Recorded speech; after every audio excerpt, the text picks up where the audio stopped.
Pulse 95. Between local lines, notes from the Emirate. Between local lines, indeed. We're talking the Entrepreneurship Program launched by Badiri Entrepreneurship and Badiri Academy, in fact. And to discuss this, to help propel the performance of these companies, we're joined by, very kindly, Dr. Muna Al-Ali, the manager of Badiri Academy. A very good morning to you, Dr. Muna.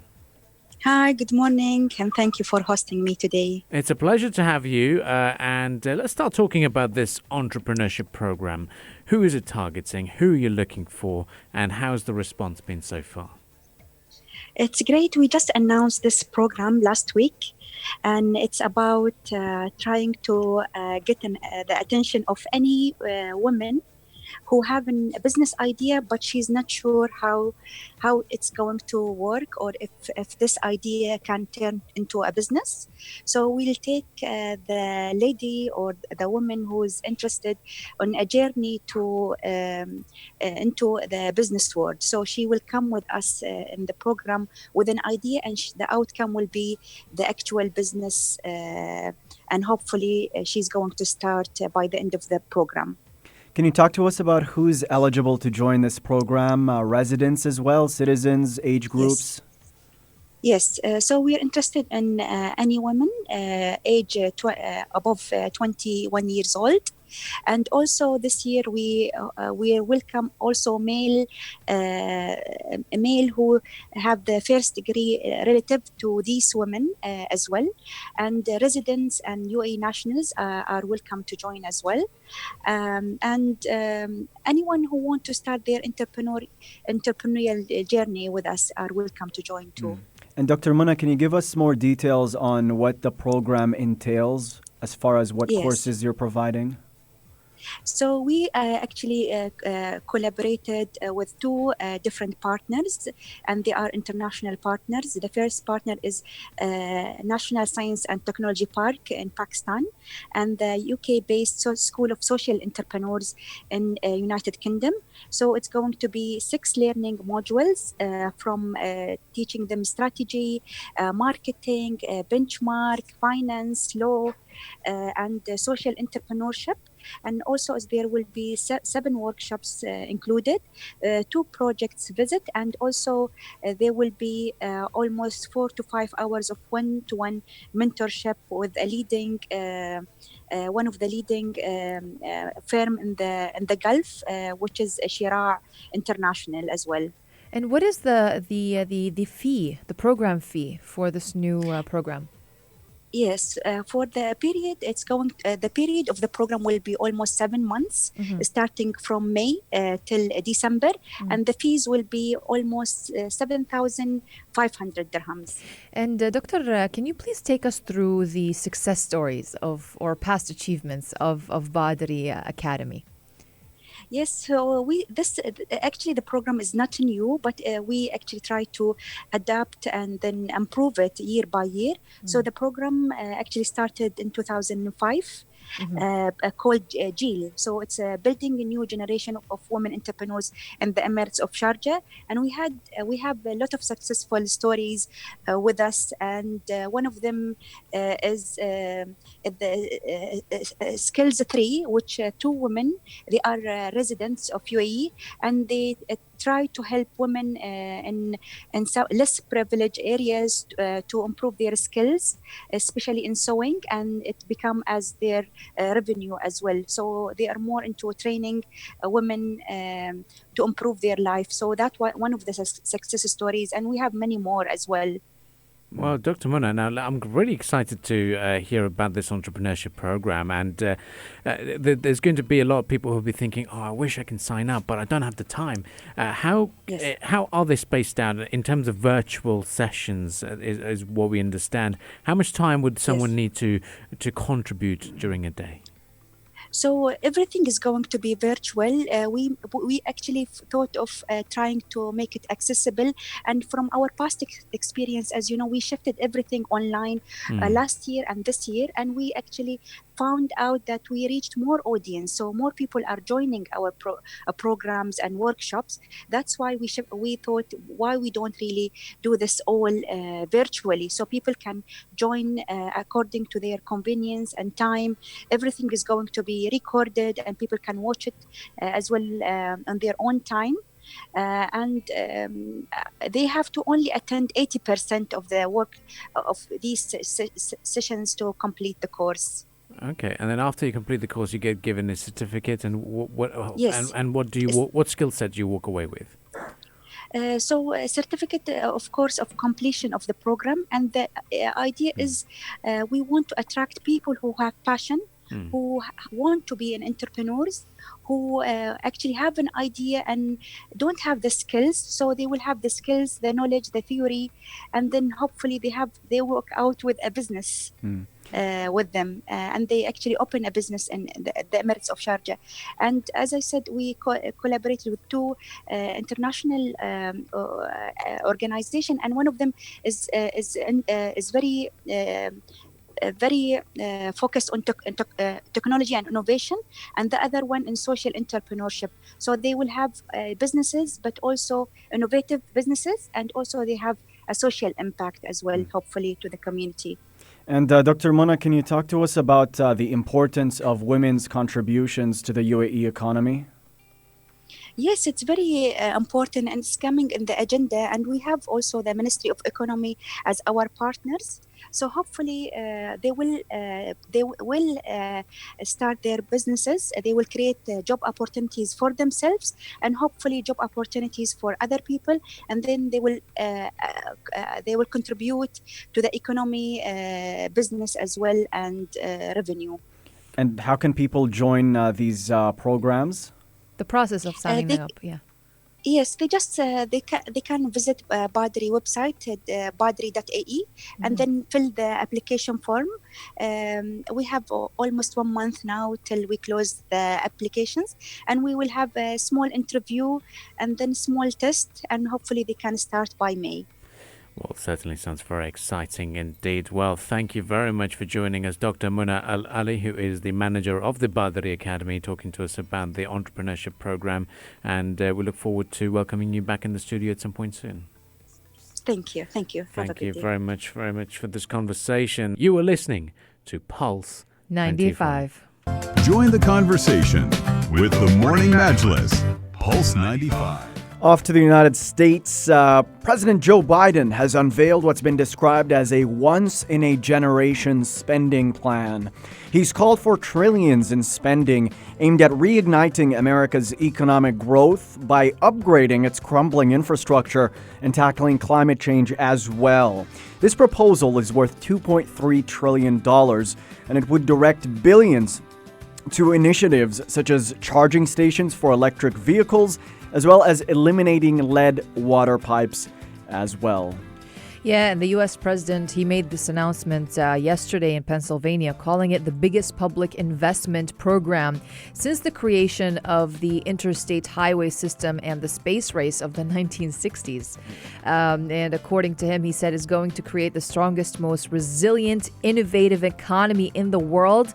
It's not just a plan that tinkers around the edges. This is not the target, or this is not to target those who have made it, not to seek retribution. This is about opening opportunities for everybody else.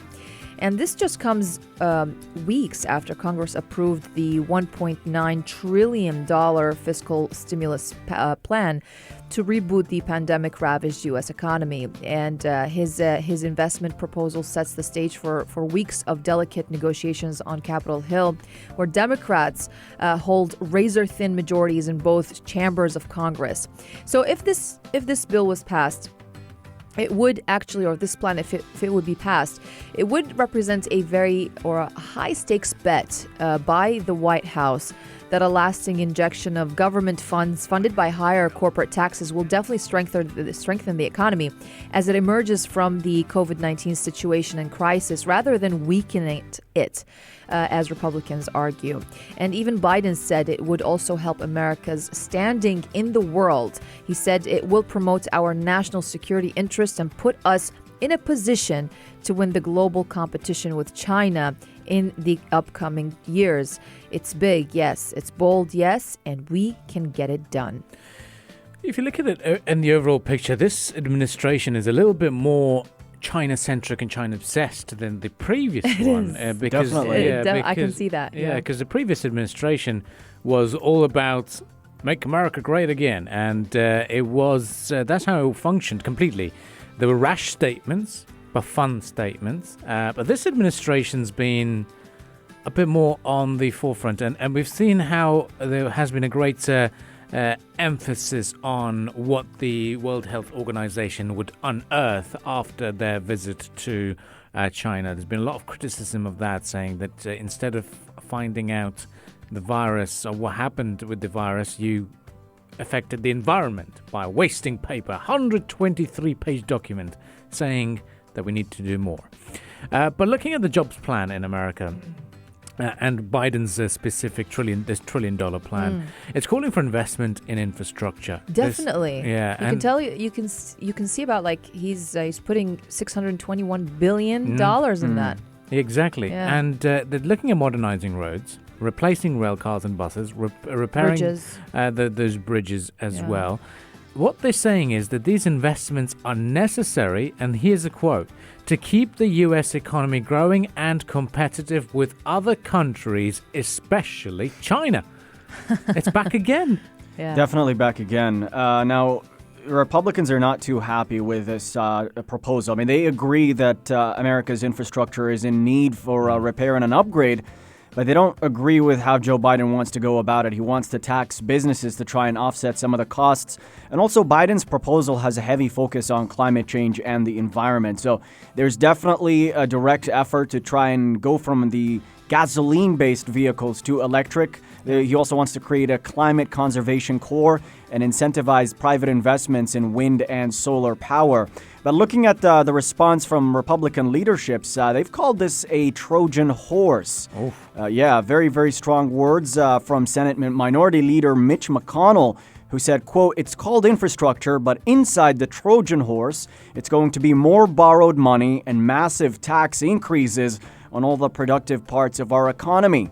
McConnell said Biden called him to talk about the plan, and Biden also said he did speak to McConnell and said that they still haven't made an agreement on how to go about this, but said he wants to engage in good faith negotiations with Republicans who want to get it done. But he said we have to get it done. Yeah, I mean, there's his supporters of his plan. They have definitely argued that it will address decades of chronic underinvestment in public goods that has hurt the economy. But critics, they're pretty much concerned with the corporate tax increases, that it could be harmful to the U.S. competitiveness. Why is that? Because he wants to raise the corporate tax rate from 21% to 28% and basically have an additional revenue through a 21% global minimum tax calculated on a country-by-country basis. So it hits profit in tax havens, and that is according to the White House. And also, he wants to scrap an exemption from taxes for companies on the first 10% of earnings produced internationally and tax preferences for fossil fuel producers. He actually twice, he singled out Amazon for being among a slew of blue-chip U.S. companies that use various loopholes. So they pay not a single solitary penny in federal income tax. He said, "I don't want to punish them, but that's just wrong. I'm going to put an end to that." So, and even before he released his plan, which represents the biggest blue chip companies for example, the Business Roundtable, which represents the biggest blue chip companies in Washington, attacked the tax increases in his plan. So, not a lot of people are happy about it. Yeah, looking at the analysis that are being published on international media, a lot of them saying that it is very likely that these negotiations will continue. There is nothing's going to be passed at all, like as swiftly. And how much is Congress going to be looking for accepting this bill and letting it pass? But usually, what we've seen is if anything gets passed at all, only a passing resemblance to what the administration had originally asked for gets approved, and they expect these negotiations to continue. But it's been an interesting few months of Biden's administration. Little did we know it. 4 months have gone by, and time has been going through very quickly. But he's had a very, very limited media and public presence. Good old President Joe Biden has so far. But stay with us on the Morning Majlis. Up next, we shall continue the discussions here on the program. And we're going to be talking about another prominent personality, much closer to Rania's home. And we'll be discussing that trip as well, and give you a little bit of an update emerging from Saudi Arabia as well. Earlier, there were reports that for Hajj and Umrah, you will need a vaccination to be able to perform that. Saudi Arabia has clarified a few things, so we'll be touching upon that as well. Stay with us on the Morning Majlis. A bit of Sia and Labyrinth to keep you motivated this morning, and then we shall return right after that. You're listening to the Morning Majlis on Pulse 95. Pulse 95. The Morning Majlis, talking the stories that are shaping headlines.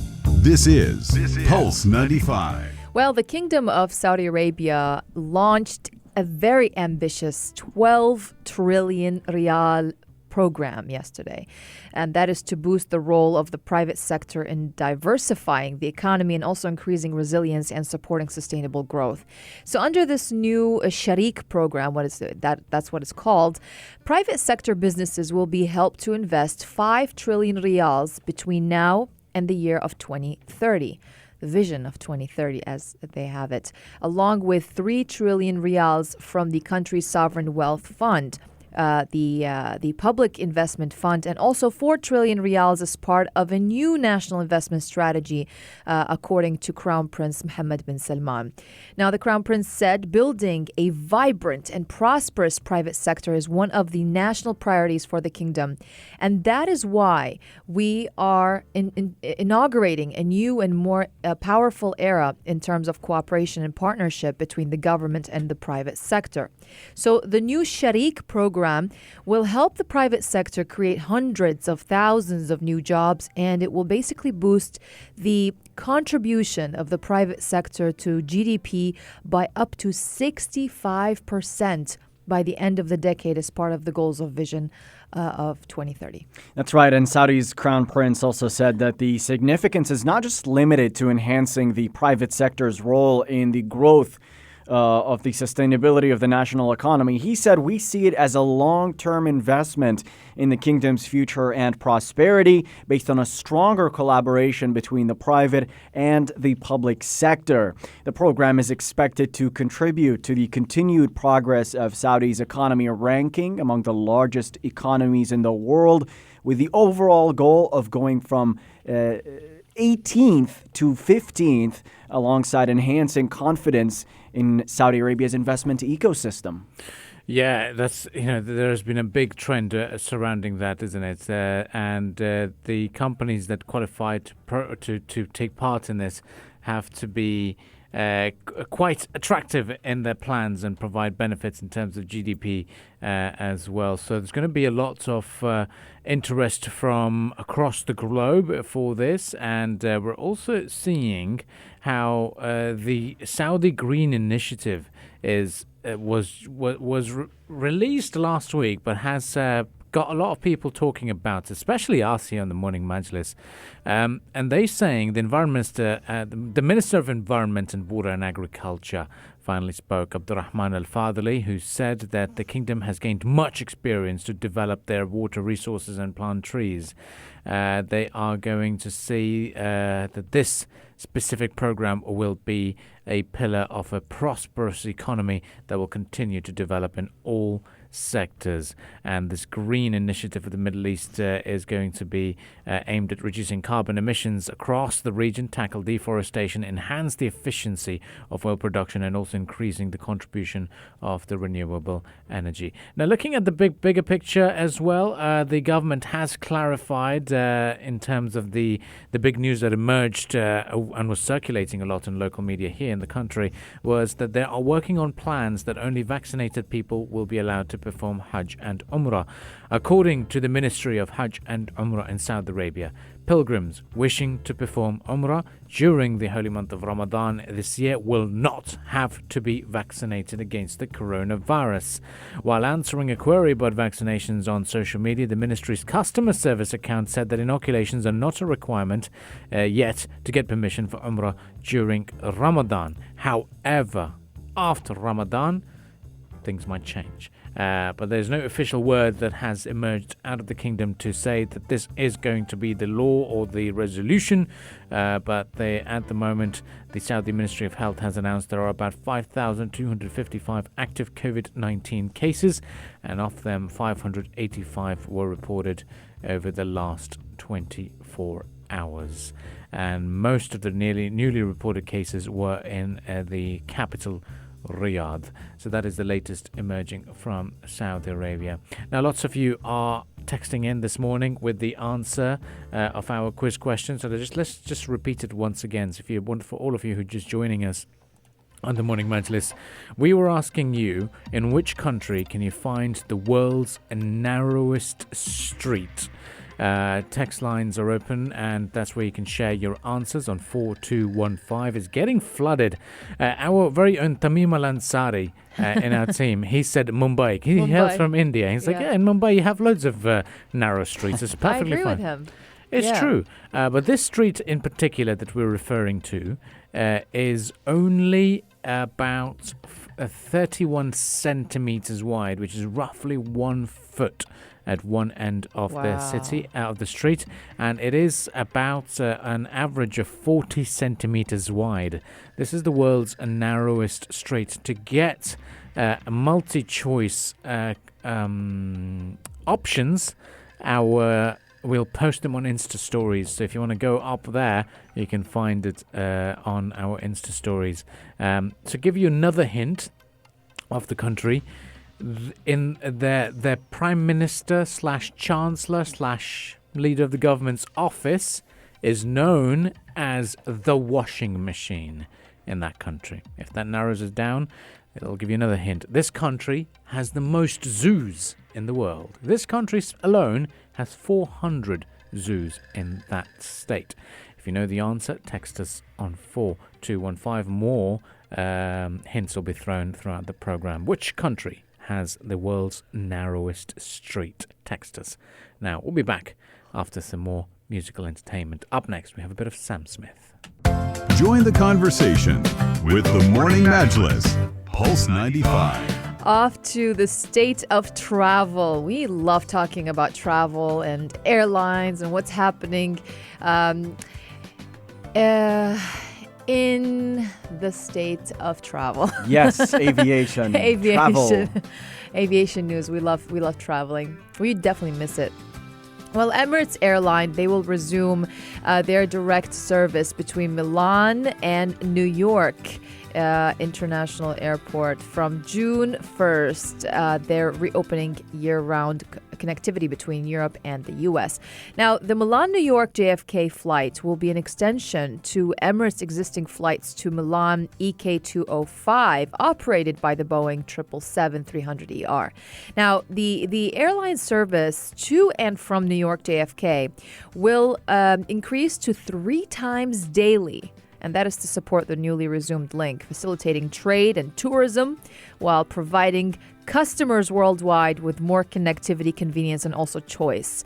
And also, when it comes to Milan, Emirates flight EK205 will depart Dubai at 9:45, arriving in Milan at 2:20 p.m. before departing again at around 4:10 p.m. and arriving into New York at JFK at about 7 p.m. the same day. And more on what Emirates been up to. They've also resumed services to 11 gateways, including Orlando and Newark. That's going to be taking place on June.